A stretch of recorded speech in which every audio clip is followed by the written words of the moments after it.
Alright, ladies and gentlemen, welcome to the World of Wrestling Podcast. Here today to discuss about WWE Smackdown May 30th, 2025 review.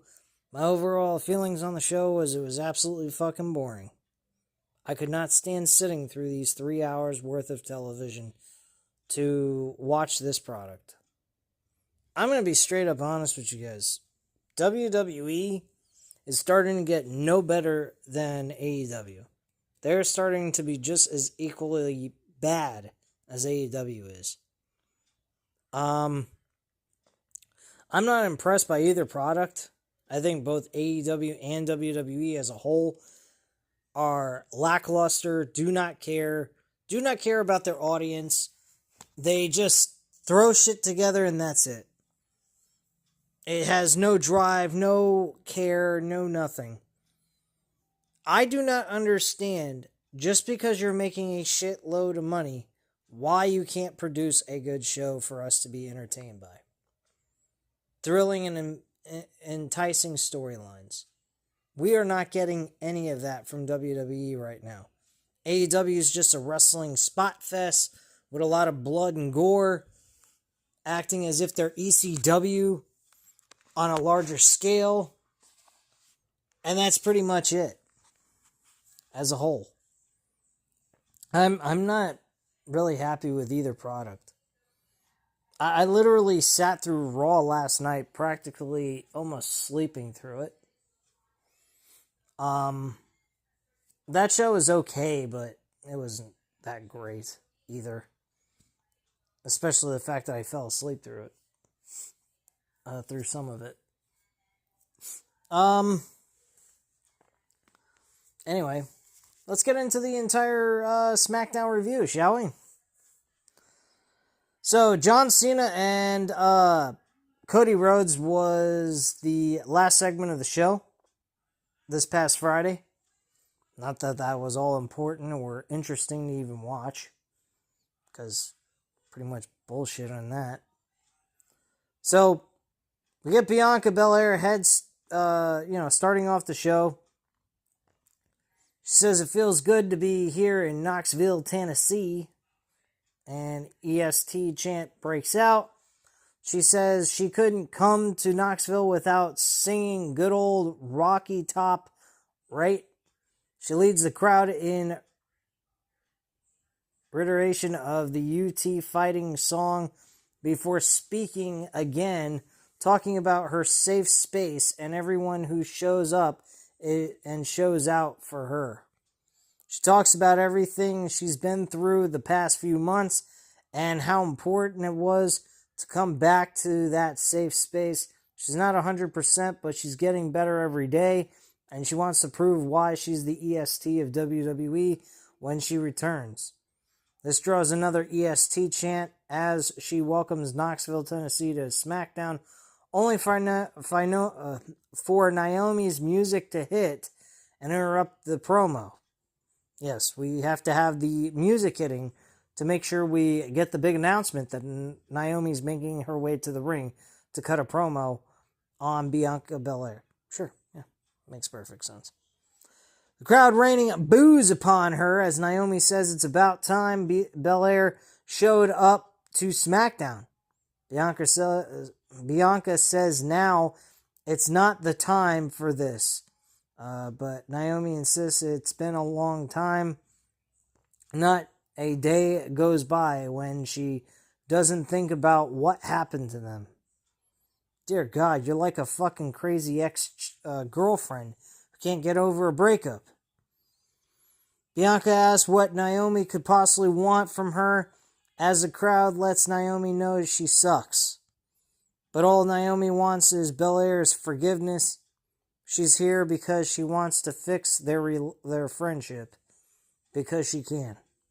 She's been trying to talk to Bianca about letting the past be the past and move forward.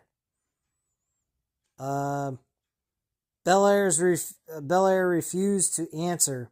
When she landed here, she went to Bianca's parents' place to talk to her, but she wasn't there. But instead, she breaks into her family's home.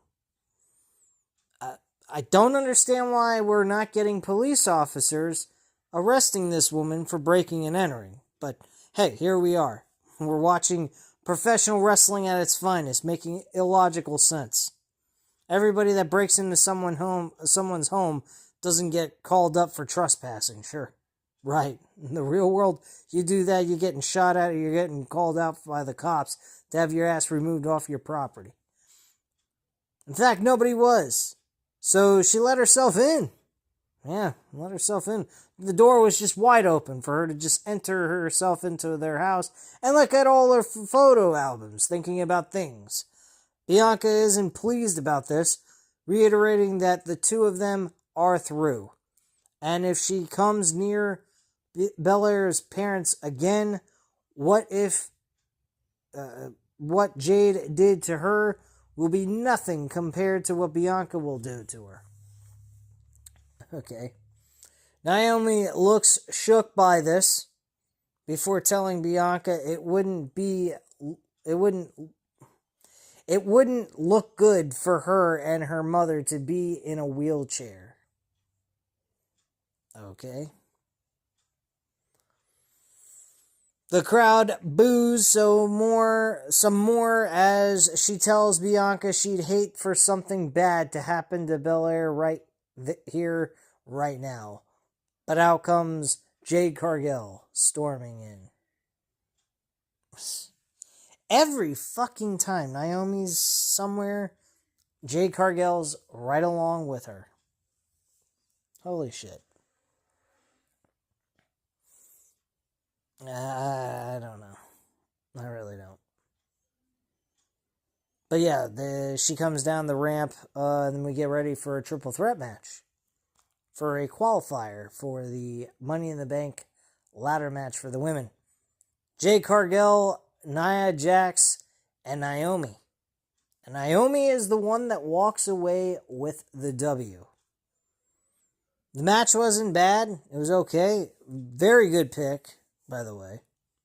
Very happy they went with Naomi. I think Naomi's going to win the Money in the Bank ladder match. If I was a betting man, which you can bet on Bet Online or MyBookie, these are overseas sports books, you can literally bet on this match. But there are too many variables, too many people involved that they could decide to go with someone else. But currently right now, Naomi is the favorite by Bet Online Sportsbook. They believe she's going to win that match. She's a minus 280, I'm going to say. I'd have to go back to Bet Online to see that.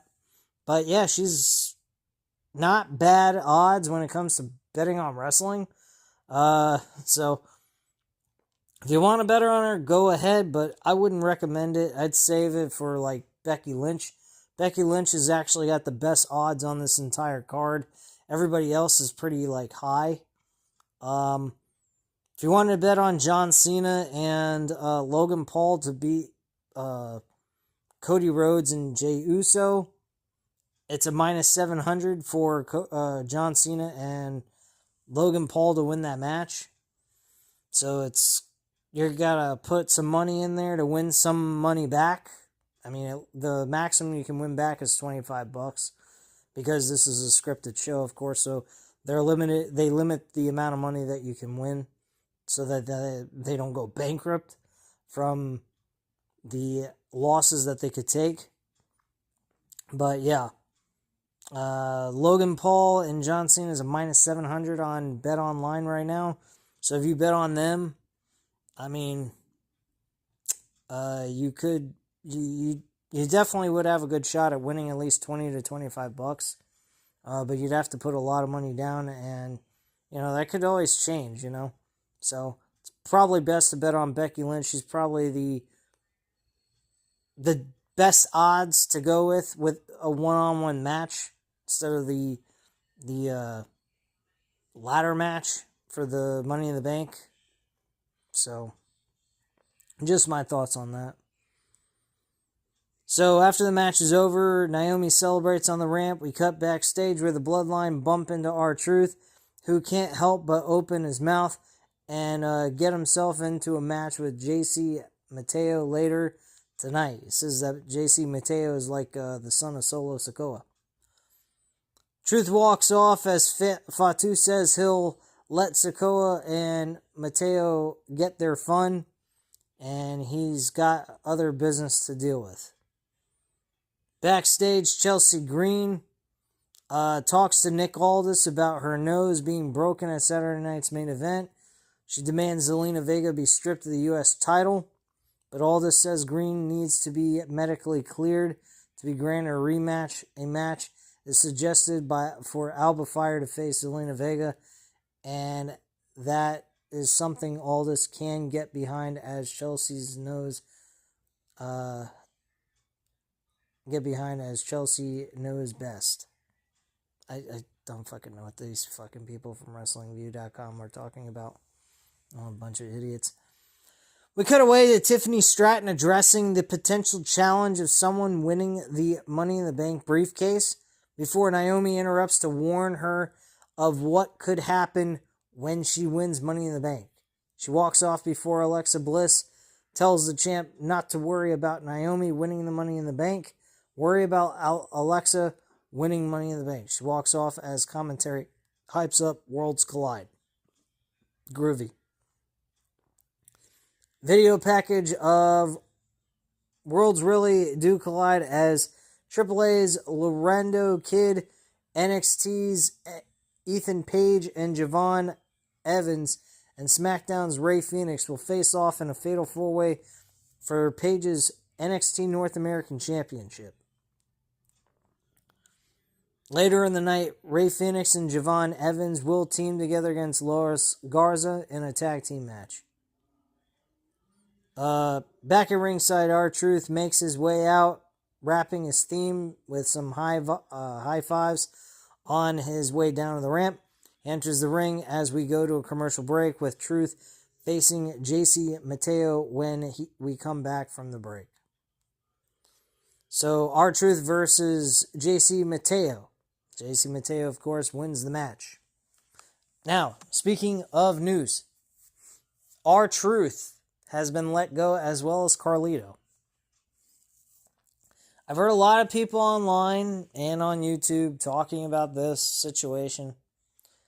People are not upset about Carlito being let go, who was actually on the Judgment Day, which I find absolutely astonishing how nobody's getting behind the idea of how unfair it is for Carlito to being removed without any explanation as to why he's being removed from the Judgment Day. They don't even at least give him a segment where he's being removed from the Judgment Day in some sense. Maybe the Judgment Day get fed up of his bullshit and they just erase him from television to make logical sense of the whole situation. But we got to watch Raw last night, and Carlito was not backstage, of course, because he was released from the company. And yet, no explanation, no statement about Carlito outside of Liv Morgan having Carlito written on her shoe, her boot, I believe, and a shirt that Finn Balor, I believe, was wearing, or it was Dominic Mysterio, I don't know who. But there was two people that were wearing Carlito merchandise, or at least having his name written on their clothing, and that's it. Do we explain as to why Carlito's gone? Nah, we don't do that. We just pretend he was never there to begin with. No PS5 or WWE 2K25 video game in the background, acting as if they were just playing video games while they're waiting for the next situation to occur for them to attend to. None of that happened on Raw yesterday. R-Truth has a match and loses to JC Mateo, and then also had a match with John Cena. Now, from TKO's perspective, the reason why they let him go is because of age and how much they were paying him. I don't blame them. A lot of people would say I'm crazy for saying that. I have no right to say that. You have no idea what it's like. It's not right to fire someone that's been there for so long. Well, let's be honest. Is it really TKO's fault for why they are letting him go? Or is it WWE Creative that should be at fault for this? Because let's be honest, if R-Truth is getting paid a lot of money, we hardly ever see him on television. And WWE through TKO is paying all this money for him, but there's no use of him. What do you think they're going to do? They're coming from a business aspect, a business mentality aspect of this. You look at age factor and you look at the production that the wrestler is providing. And since he is older, he's 53 years old. I mean, shit, he doesn't even look 53 to me. He looks like he's in his late 40s. I'd never thought he was even in his 50s. Holy shit. But, I mean, R-Truth being fired, I feel bad for him that he lost an employment with the WWE. Is very entertaining. And I've come out and said it multiple times. While he was still there, why not give this man something more serious to work with? You had him have a storyline with The Miz at one point last year for the WWE Tag Team titles. I thought it was great. You got to see The Miz and R-Truth back together as a tag team, which was a legitimate tag team back in 2011. They were entertaining as fuck. And now you bring them back together and R-Truth is a fucking walking zombie with acting like he's a comic relief with a CTE problem. I swear to God, that's what he comes across as. A comedic person who has a CTE problem with his brain. He doesn't know what the fuck he's doing half the time. I mean, multiple occasions throughout the years, he's getting involved in a women's Royal Rumble match when he's not even a woman. I mean, that's pure insanity. Is it laughable? Yeah. Sure it is. It's goofy as hell. But it's not redeeming quality television. We have seen R-Truth do some stuff back in the day that was serious and it worked. I liked R-Truth in TNA. He was fucking awesome in that promotion. When they started bringing in all these other talents that were WWE higher level characters like Kurt Angle, Christian Cage, and all these other names, he started going down the totem pole. I thought that was totally unfair what TNA did to him. He at least had a world championship run, very short run though. But he had the NWA world title at one point as Ron the Truth Killings.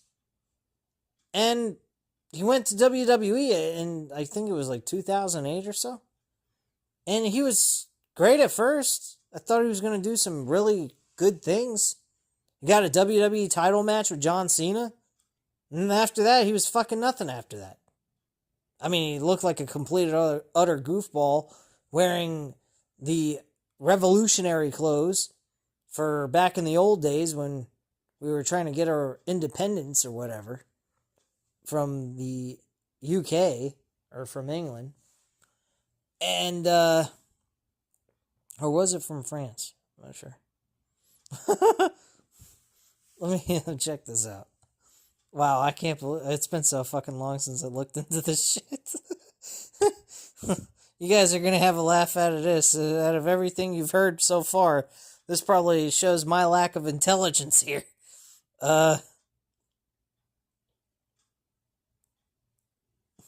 Who? Hold on one second. Either the French or the United Kingdom or some shit. Did America fight?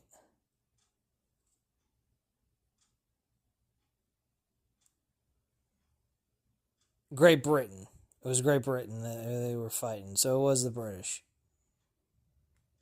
I think I did say the British. I might be wrong. Who knows? Who gives a shit?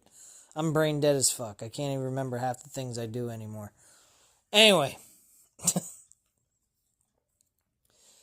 Point being is, guys, Yeah, he was dressed up looking like he was fighting against Great Britain for the freedom of the United States of America.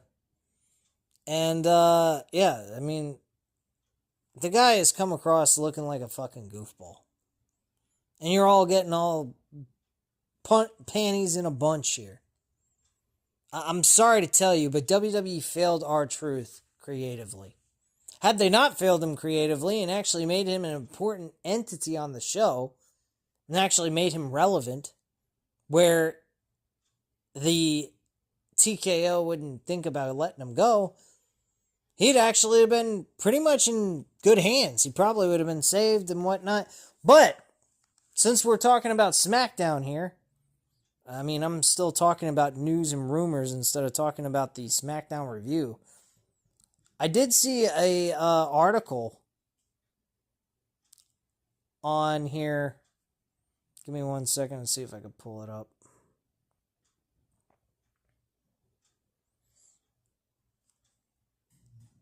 I think it has something to do with Roman Reigns he's not safe from being thrown out of WWE. Believe it or not. Let me see if I can find this article. I don't know if I can or not, but...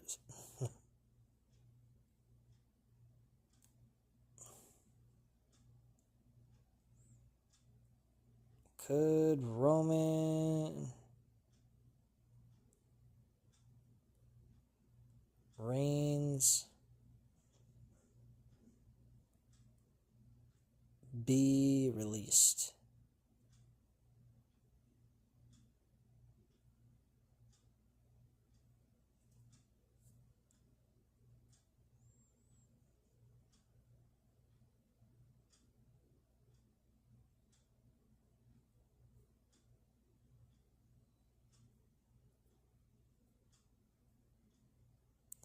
I saw an article somewhere on here about that.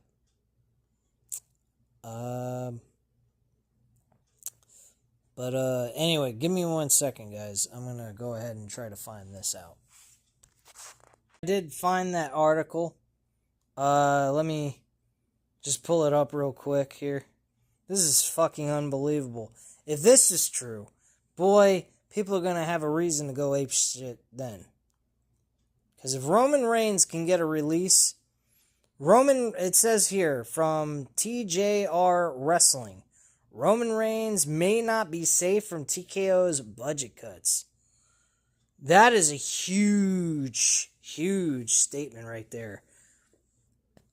If that takes place, if Roman Reigns ends up getting fired from the WWE and released, that changes everything. I mean, like, literally, I don't even know if I would want to watch this product anymore. That would be the dumbest fucking move they could possibly do. Unless he decides to retire and not continue his contract. From what I saw, Roman Reigns' contract ends after WrestleMania 42. So, here's what it says. The OTC has yet to resurface since he was attacked by Seth Rollins and Braun Breaker, which also signaled Breaker's alliance with Rollins. The last couple of months have witnessed the release of various wrestlers, including Braun Strowman, Dakota Kai, R-Truth, and Carlito. According to reports, Strowman was released due to a high salary as the company sought to reduce its budget, while they rip everyone else off to buy tickets. Sure. Similarly, Reigns is one of the highest paid performers in WWE, yet he continues to hold his seat at the table. In mid-April, Reigns discussed calling the curtain on his celebrated in-ring career, stating that it might be after WrestleMania 42. Cage Match reported that he wrestled 52 matches in 2022, a number that dwindled to 11 in 2023, and then only 6 matches in 2024, and so far he's only at 3 matches in the year of 2025. What the fuck? With Roman's revelations about retirement and his declining appearances, Can it be possible that the executives at TKO add him to the budget cut list? Roman Reigns is not safe from TKO. Last Word podcast featuring former WWE employee Jonathan Coachman and Tommy Carlosui touched upon the recent releases, with Coach calling it all about the almighty bottom dollar. We all know that Roman Reigns just came out and said, I'm going to sign another 2-year deal and then I'm done. And he reportedly makes between $15 and $20 million a year. Holy fuck. Does that math make sense to pay a guy who might appear 10 to 20 times in a year and he's making... at that number, he's making over $1 million an appearance. Is it worth all of that when all these other superstars are getting dropped? I kind of agree with, I think that was Jonathan Coachman who stated that. Oh, it was Carl Sully. Carl Sully then replied to this. Yeah, he's not around a lot now. I think the TKO executives are going to really rethink how they're going to handle Roman Reigns. They won't cut him completely, but I guarantee you he's not getting nowhere near 15 to 20 million. And they say if you don't like it, lump it. That's the point. They're executives. They didn't grow up in the business like VKM made this business and Triple H made this. But you think Triple H is going to lay his life on the line for Roman's contract? I don't think so. I think he's running scared, guys. So he thinks he's running scared pretty much. Holy shit. Roman Reigns has been hugely successful in WWE since John Cena passed the torch to him in 2017. 1 year later, he announced that he had been living with leukemia for 11 years and had returned. Blah, blah, blah. All right. All the rest of this is just mumbo-jumbo bullshit. All right, so, I mean, you just heard it there. I agree with them. I really do. I think if TKO is looking at this from a business standpoint and they release him, then, yeah, no one's safe, really, at that point. I mean, you're pretty much in deep shit. You could be looking at Seth Rollins being gone. You could look at anyone. Anyone could possibly be removed from this roster. And I don't know, man. It's funny. We wanted Triple H to run WWE creative.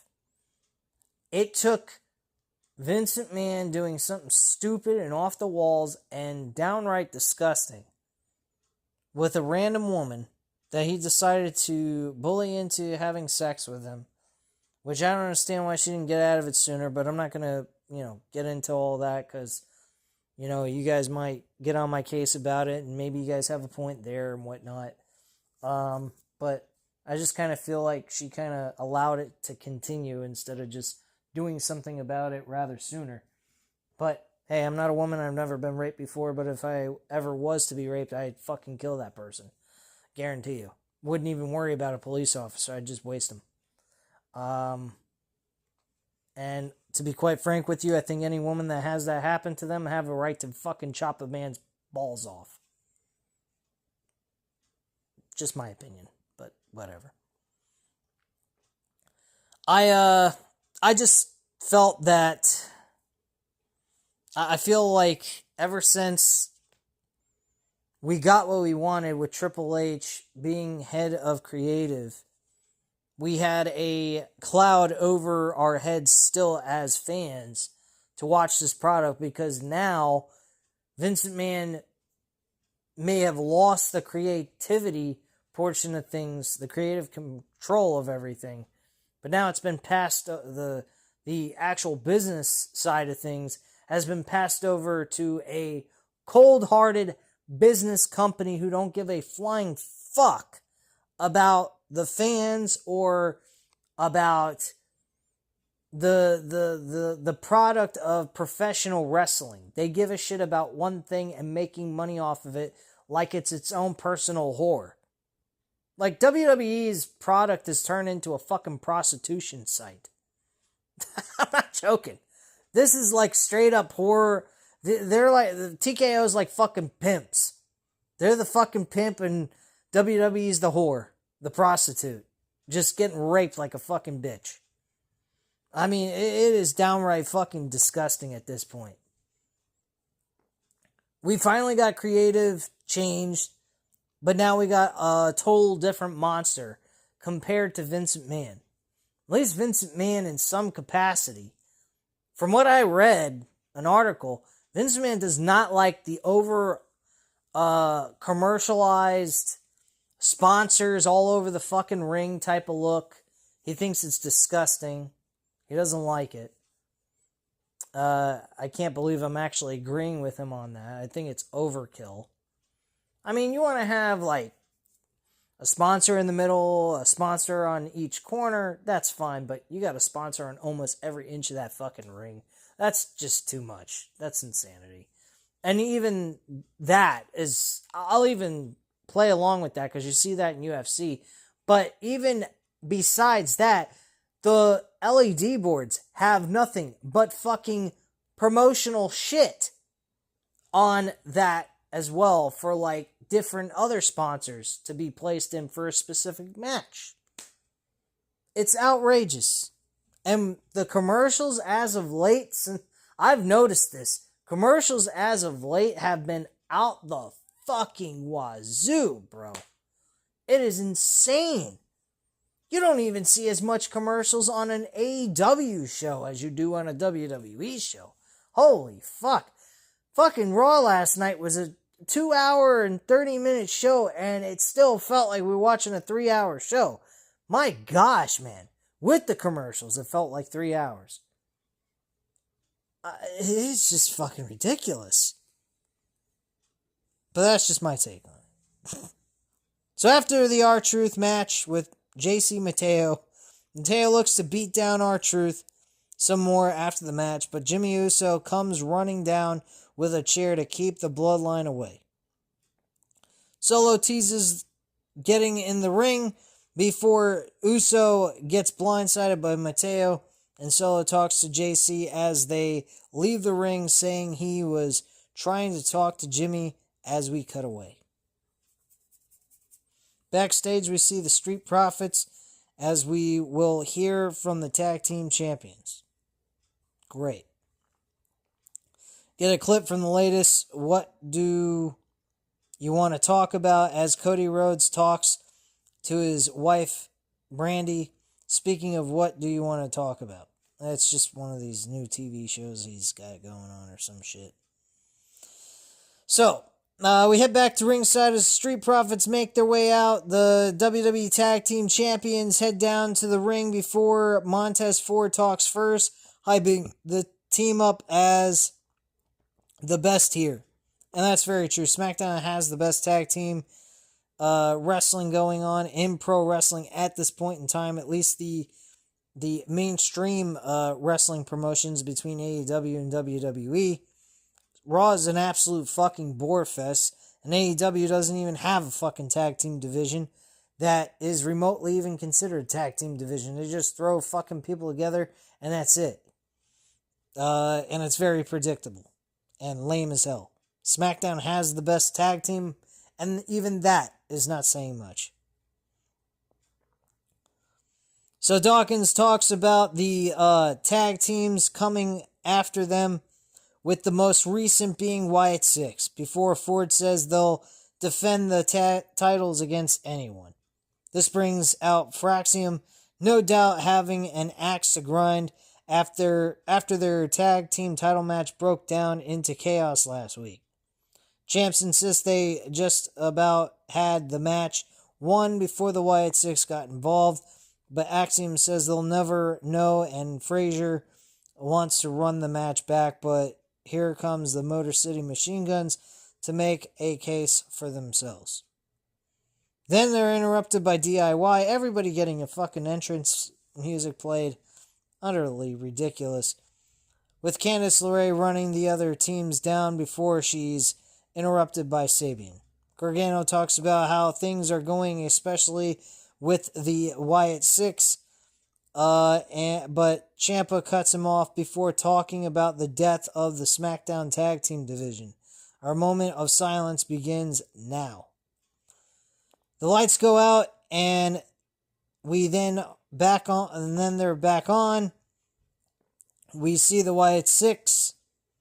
They go after everyone they can before Uncle Howdy lays out Frazier with his sister Abigail. They stand tall as Howdy yells, "We're here," before Nikki Cross jump scare takes us to the commercial break. Dear God, help us all. What a fucking joke. Alright, anyway. We get a shot of the crowd in the arena, followed by a look back at what went down moments ago. Yada, yada, yada. We get Rey Fenix and Javon Evans versus Los Garza. And the winners of this match was actually Los Garza winning the match.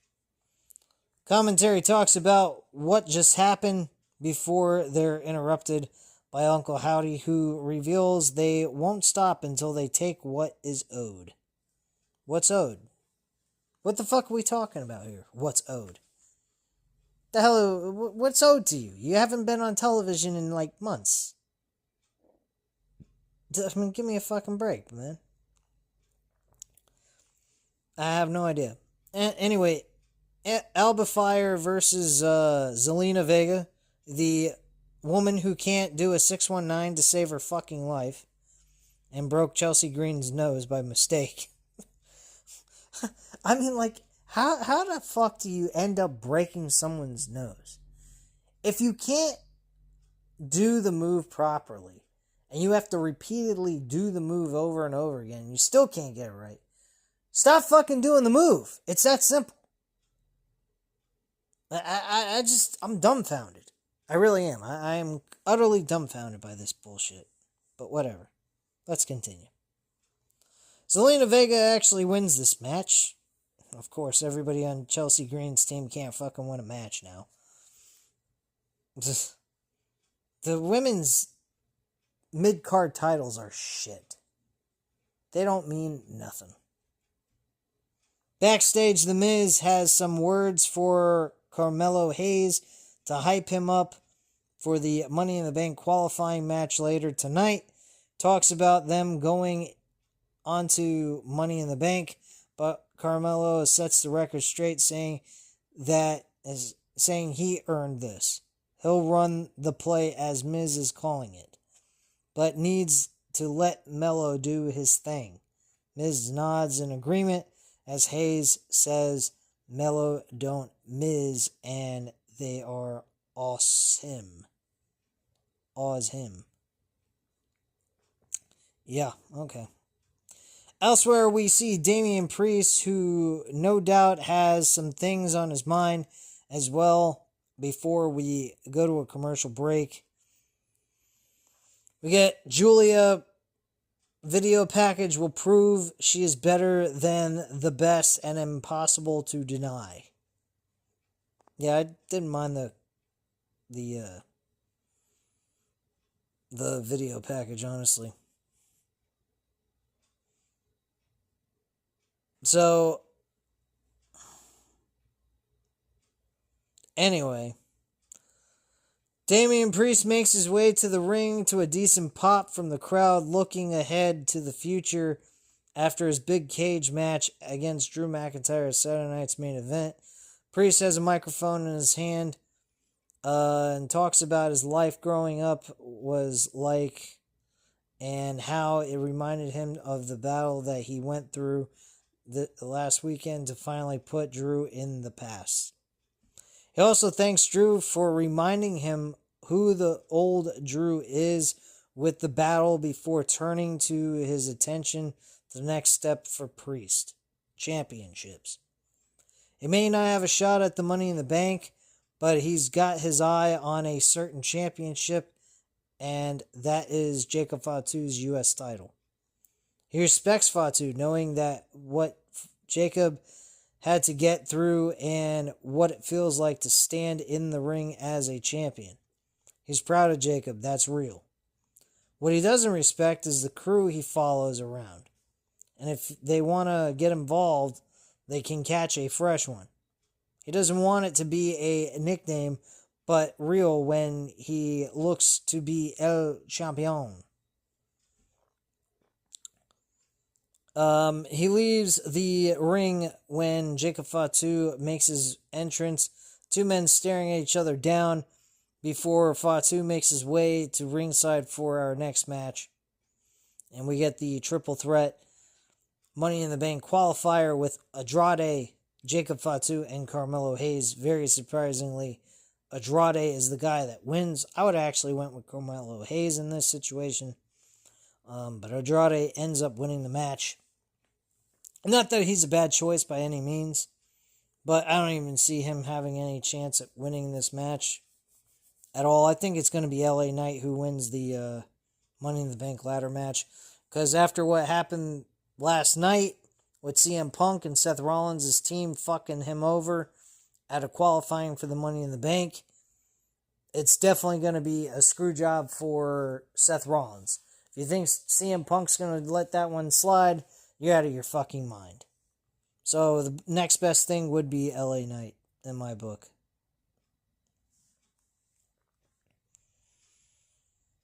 So Fatu argues with Mateo and Solo Sikoa as we cut backstage, where LA Knight issues his warning to the rest of the Money in the Bank ladder match.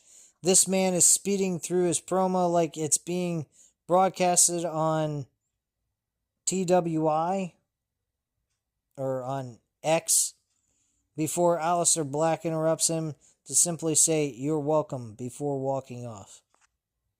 Okay. Elsewhere, we get a look at Cody Rhodes ahead of facing John Cena face-to-face. Backstage, Jacob Fatu goes on a rampage after losing his match moments ago. Solo tries to calm him down, but Fatu simply says, "For the last time, stop trying to help." He walks off, leaving us with Mateo and Solo Sikoa as we cut back to commentary hyping up Worlds Collide, including a women's tag team match, and notably no longer spoiling the AAA Mega Championship. El Hijo del Facongo taking on Chad Gable, along with the Fatal 4-Way North American Championship. From there, we get a rundown for Money in the Bank, including the ladder matches and the tag team match featuring Jey Uso and Cody Rhodes against Cena and Logan Paul and so forth. So Cody Rhodes is the last segment on the show. He attempts to talk but is cut off by the crowd chanting his name. They finally quiet down as Rhodes asks Knoxville the all-important question, "What do you want to talk about?" We could talk about the record-breaking crowd in Knoxville, or we can talk about WrestleMania 41. Talks about a doubtful moment he had after losing the title, talking to a friend that he asked, "Was I a good champion?" The response he got, "With everything you went through in the ring and behind the scenes, yes, you were a good champion." And that was a hopeful moment for Cody as he thought about his past year. He thought about AJ Styles faking retirement to get the drop on him. He thought about his friend attacking him at the tour bus while his family was sleeping on the other side. And he thought about the final boss demanding his soul. Yes, we're still bringing that up, which has gone nowhere, and Rock has felt that he's met all requirements for the storyline. That's why I didn't show up for WrestleMania. What a bunch of bullshit. Scariest part was that he was 100% serious, and lastly, Rhodes thought about John Cena. Dueling chants of "Let's go Cena, Cena sucks" from the crowd. Rhodes says he thought about Cena doing exactly what he said he was going to do. He gave Cody a choice, and he hesitated. He doesn't know if Cena is going to ruin wrestling, but he certainly had that going for him.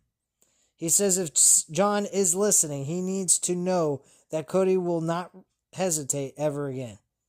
He needs to know that for all he is counting down to leaving the business, his expiration will come when he looks into the eyes of Cody Rhodes. Now, going back to Cody questioning whether or not he was a good champion. And this so-called friend, quote-unquote, that we never even got a name of. Couldn't mention DDP. Was it Lex Luger? Was it, because Cody had some interaction with Lex Luger. Maybe he talked to Lex Luger at one point in time after this whole situation came about where he lost the title. I mean, every fucking time.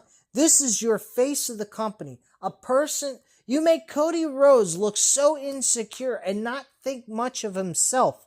He thinks little of himself. I think that is garbage. I really do.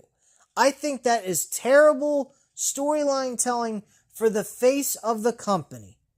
It makes him look weak. He doesn't have masculinity. When you look at The Rock, you see confidence. You see control. You see everything at his oyster. The Rock doesn't give a flying fuck. Even as a babyface, he didn't give a fuck. He was secure in himself, knew he was a good champion. He didn't need anyone to tell him he was a fucking good champion. Cody Rhodes does not need anyone to tell him he's a good champion. All you're displaying is that Cody is a weak face of the company. That is a terrible fucking look. John Cena never questioned about himself being a weak champion creatively on television. You never seen any of that shit. What the fuck is creative making him come out and say shit like this? Oh, I don't know if I was a good enough champion. Why? Because you hesitated to do a fucking dirty tactic? Because you wanted to be a fair and up straight guy? That makes you a terrible champion? That makes you think you're not a fucking good... What the fuck kind of logic is that? That is stupidity at its finest, man. That is making Cody Rhodes look so fucking weak and pathetic. It's sickening. And I am so fucking tired of seeing that shit. Because this guy can tell an amazing fucking story. But when you're talking about a creative storyline, a script that you're going to have him say, you don't make him say, I don't know if I was a good enough champion. Are you fucking retarded or something? Like, seriously, get a fucking brain, bro. This is why having Cody sell his soul to The Rock would probably be a better off thing for him to do, since he has no fucking confidence in himself. Oh, I lost the match because I hesitated. Well, motherfucker, you shouldn't have hesitated. What you should have done is, you should have just kicked him in his fucking nutsack. Or hit him in the face with the fucking belt anyway. He brought the fucking damn belt into the match to begin with. So who gives a shit? You want to bring shit in? Use it. It ain't your fault. You're the one fucking just evening out the odds. He was trying to get the upper hand. Shit makes no fucking logical sense, man. I hate this fucking crap. That's why I prefer watching the old shit. The new shit is just, they're good talent. I'm not going to deny them of their flowers. But my God, man. You have a guy come out and denying himself as being a good champion is fucking ridiculous. He's got to go out and look for other people and ask them, oh, was I a good champion? Was I a fighting champion? Motherfucker, you defended your title every single month against each and every new challenger and defeated them fairly, except for Kevin Owens. Oh yeah, that's another thing. It's funny. He didn't hesitate with Kevin Owens, but he hesitated with John Cena. At WrestleMania, he hesitated with John Cena, but he didn't hesitate with Kevin Owens in a WWE Championship match on Saturday Night's Main Event in December. Now, you please tell me, how does that make fucking logical sense? Which, by the way, no one has fucking talked about on this platform on YouTube. Not one fucking channel has talked about this. And if they have, I haven't watched it. So excuse me if I didn't. So if you have seen it, let me know in the comments down below. I sincerely apologize. But if no one has mentioned it and no one has heard about this outside of my channel, please get a fucking brain already. Because Kevin Owens brought a fucking championship belt into the middle of the ring, and Cody took advantage of it, fucking put him crossroads right into the championship, laying on the fucking mat, and he pinned him 1, 2, 3, didn't hesitate, didn't worry about whether or not he was cheating, because Kevin Owens brought the fucking title in the match to begin with. And then you have the same situation, and he hesitates with John Cena, but not Kevin Owens. Give me a motherfucking break. Not to mention, at least Kevin Owens came at him straight on into his face. Fucking John Cena just turned on him like a blink in an eye and just fucking beat the living tar out of him. Compared to what Kevin Owens did, I think, Kevin Owens had more of a right to feel upset and want to fucking knock his head off for wanting to stand up for Roman Reigns when the whole damn time Roman Reigns has fucked him, Cody, Randy Orton, and many other names in storyline sense. And he's going to go ahead and side with Roman Reigns in a tag team match. What the fuck? And Kevin Owens is the bad guy. Give me a fucking break, man. That's a fucking idiotic bullshit. Then they have, John Cena, though. He gets a clear path to the fucking title because Cody Rhodes hesitates, kicks him in the balls, and then hits him in the head with the championship and beats him 1, 2, 3 in the middle of the fucking ring. He can't even kick out of a fucking low blow and a fucking title to the head. But he can kick out of multiple fucking AAs? Please tell me where this makes fucking sense to you guys. Because it don't to me. Anyway, he calls out for Jey Uso to come out. They're yeeting like fucking crazy. We get pretty much nowhere with the whole entire thing.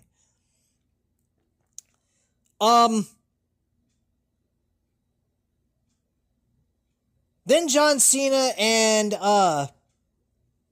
Logan Paul come out. Logan Paul pretty much dominates the entire fucking promo. I mean, John Cena did a little bit of talking. Stated Logan Paul's the guy that he would like to see a YouTuber become a fucking world champion on this damn product. I wouldn't be fucking surprised if TKO says, hey, Trips, go ahead and make him the fucking champion at some point. Yeah, this guy fucking doesn't hardly show up for work, talks about random shit. Don't get me wrong, he's a great fucking wrestler, but personality-wise, he's a fucking geek. Plain and simple. Logan Paul talks about how, everyone's here to see me in the WWE. That's what you all paid a ticket for. Motherfucker, if I paid a ticket for $5,000 to sit in a fucking front row to look at your stupid bald-headed ass, who's going bald, by the way, I can tell the receding hairline's coming to fruition for your sorry ass, because your dear old daddy's bald. You're gonna be fucking bald too, you bitch. I'm on a fucking tear right now, so excuse me, guys. Holy shit.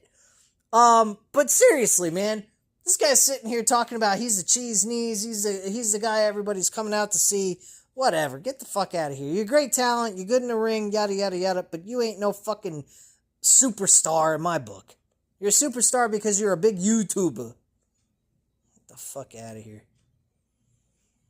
But yeah, John Cena spills the same bullshit he's been spewing since he came back. He went for this WWE title and turned heel.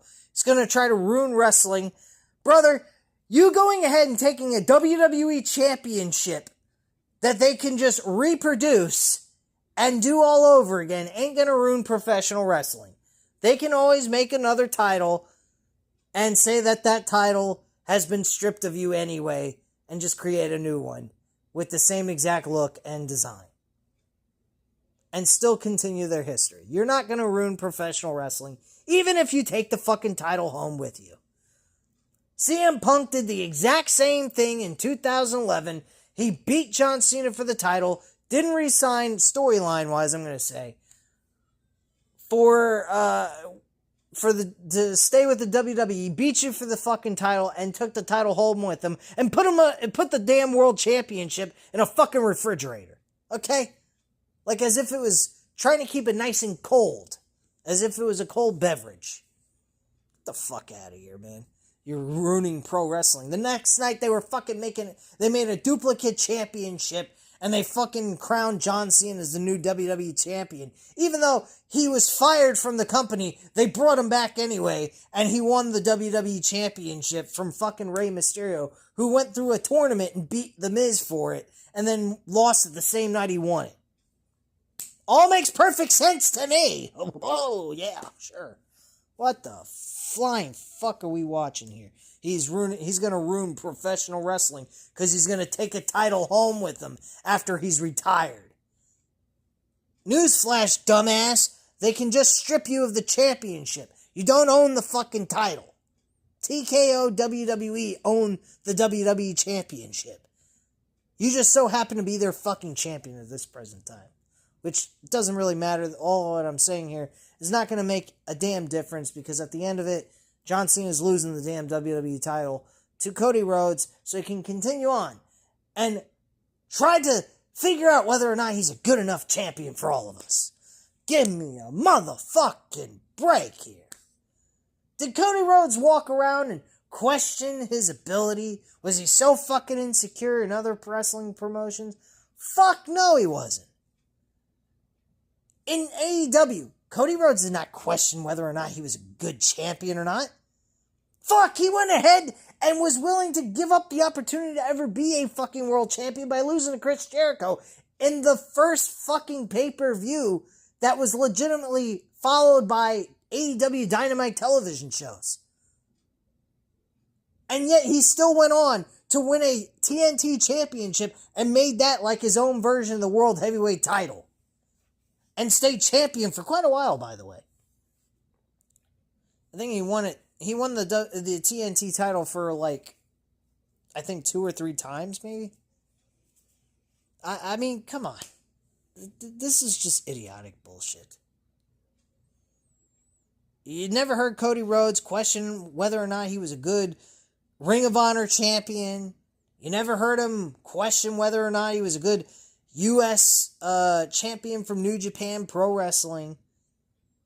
He had confidence. He had security within himself. He doesn't have nothing with this fucking company. The guy's like on a fucking non-stop roller coaster ride of emotions. He's in a glass case of emotions. Let's put it that way. He's Ron Burgundy. I'm just in a glass case of emotions. Oh gosh. I can't help myself. I don't know whether or not I'm coming or going. Because WWE Creative makes me look like a douchebag. Anyway, show ends with them having a brawl. Cody Rhodes, I think, hold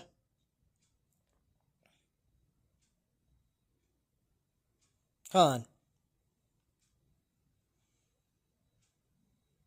A lot of bullshit talk. I mean, there was not much here. So Cena and Paul seemed to have an argument. Yeah, there was a little bit of an argument between these two guys about how to handle this. Something Rhodes calls out before the 4 men go at it. Cena is sent out of the ring as Paul looks to hit whatever he's calling the buckshot lariat. But Cody dodges it before Jay drops him down. Logan clears the ring to regroup alongside Cena as Cody Rhodes grabs the WWE title to stand alongside the World Heavyweight Champion to bring Smackdown to a close. Big fucking whoop-de-doo, man. I don't give a shit. Smackdown sucked balls. I had to sit through 3 hours of this shit. And I'll be quite frank with you. I missed 2 weeks of this shit. Didn't miss a damn thing. Only thing I missed out of the whole fucking scenario was the Wyatt 6. That's it. That's all I fucking missed. And not that that was a big fucking deal anyway. So anyway, guys, I hope you enjoyed the review. I know I sounded a little bland, but I got a little excited there at the end because there was a lot of storyline gaps here that I found fucked up and wrong about this, and I had to vent about it. And I don't usually vent anymore because there ain't much I can do from my standpoint. I can talk about it, I can bitch about it, but every once in a while it's good to rant, to be a little bit more entertaining than usual. And I hope I entertained you guys. If I did, by all means, go ahead, hit that like button. Hit the subscribe button if you're not already subscribed to the channel. As always, leave a comment down below. I'll definitely get back to you on that. Thank you guys very much for watching. I will speak to you again soon about Monday Night Raw. Bye, guys.